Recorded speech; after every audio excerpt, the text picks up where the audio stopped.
Assalamualaikum warahmatullahi wabarakatuh. Halo teman-teman, jumpa lagi dengan saya Dewi.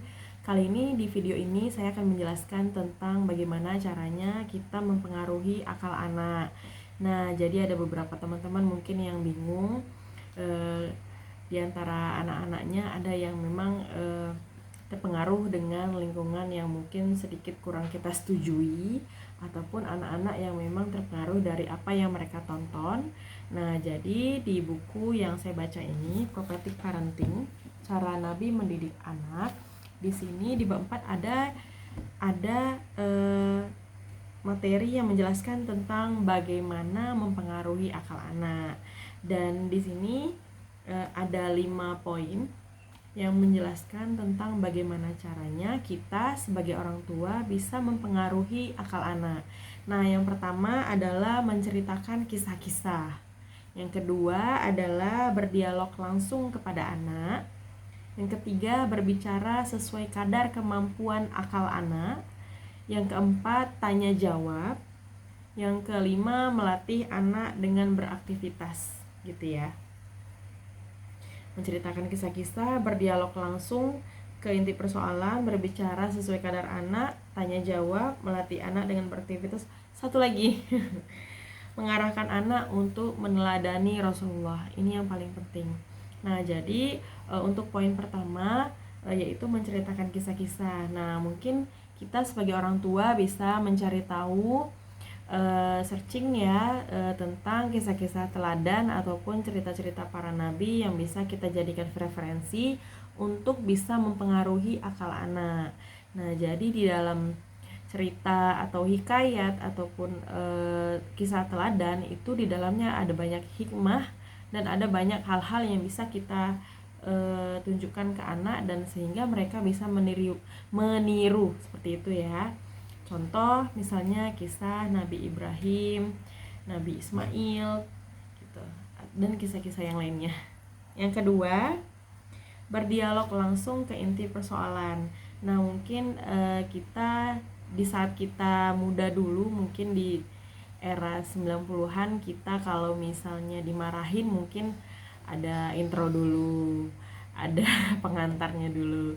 Nah, kalau sebenarnya anak itu ingin apa yang salah, ya udah langsung ke inti permasalahan. Jadi kita tidak perlu babi bu, kita langsung jelasin aja kesalahannya di mana seperti itu, atau masalahnya ada di mana. Jadi jangan merembet kemana-mana, karena dengan kita ngobrol ataupun mengucapkan yang kemana-mana itu, mereka akan susah fokus ini masalahnya di mana gitu.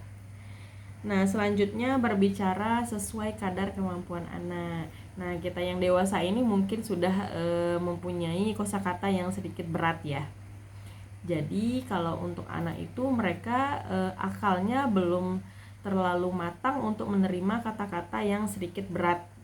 Jadi kita bisa menyamakan diri kita sebagai anak itu ketika kita sedang berbicara ataupun sedang memberikan instruksi ataupun bahkan memberikan pendidikan ke mereka atau informasi ke mereka.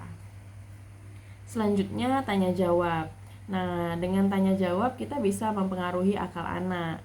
Kita bisa memberikan pertanyaan-pertanyaan sederhana yang mungkin mereka bisa jawab, dan mereka akan berpikir bahwa oh, seperti itu ya ternyata gitu. Jadi dengan tanya jawab, ketika mereka menjawab dan kita mengkoreksinya, mereka akan jauh lebih berpikir bahwa oh seperti itu, oh iya ya, oh jadi anaknya ini termasuk anak yang nantinya akan menjadi tidak apatis dan selalu mencari tahu dan selalu informatif gitu ya. Selanjutnya, melatih anak dengan beraktivitas. Nah, melatih anak dengan beraktivitas itu banyak ragamnya. Dan pastikan kita sebagai orang tua selalu memantau apapun aktivitas anak, meskipun kita sibuk dari pagi sampai malam misalnya, tapi harus dipantau ya. Jadi setiap kegiatan, setiap aktivitas anak harus kita pantau bagaimanapun caranya. Entah itu melalui telepon, entah itu melalui CCTV misalnya, ataupun informasi-informasi dari sanak saudara atau ibu gitu ya. Dan yang terakhir adalah mengarahkan anak untuk meneladani Rasulullah.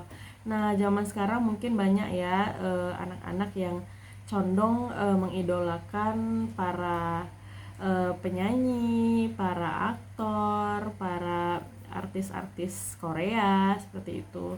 Dan sebenarnya kita harus menjadi garda terdepan bagi anak bahwa semuanya itu tidak sebanding dengan Rasulullah. Dan kita sebagai orang tua harus mencontohkan kepada mereka bagaimana caranya. Nah, jadi ketika kita mengarahkan mereka untuk meneladani Rasulullah, kitalah yang selalu menuruti atau menjalankan sunnah-sunnah Rasulullah. Nah, dengan begitu mereka akan mencari tahu bahwa oh ternyata Rasulullah itu jauh lebih daripada artis-artis dan penyanyi-penyanyi di luar sana. Seperti itu ya teman-teman.